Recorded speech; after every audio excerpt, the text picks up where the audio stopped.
Hello mga kalola, mga buntag. 2 days nga wala ta nakani sa atong uma. Ako rang awas sige balik-balik diri so mao ni akong gibahugan nga manok. Daghan na unta ni sila kani mga piso. Kaso gipangkaon sa among itoy. So ni apay sa tangkal, wa pa nato kabahogi. Nagtunga-tunga na yang ulo. Tuntua dito. Sada na kay siya tanawon samot na unta og nabantayan ako na siya atong pagpusa niya ba. Unsigod unta ka buok. Dosi ang iyang itlog pero isa ra iyang wala gipusa. Nagpasabot nga ang unom ani gikaon sa ilaga kay sa sagbuton man siya nag kuan uli kung gabi wa man niya giuli diri sa balay.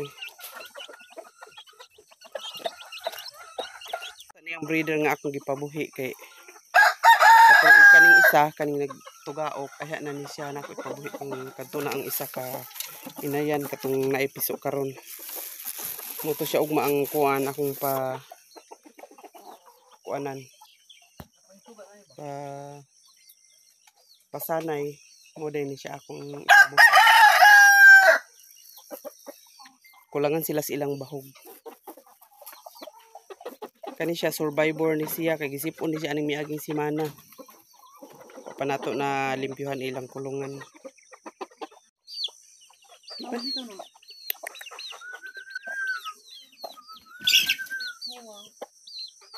Gikulong manggod.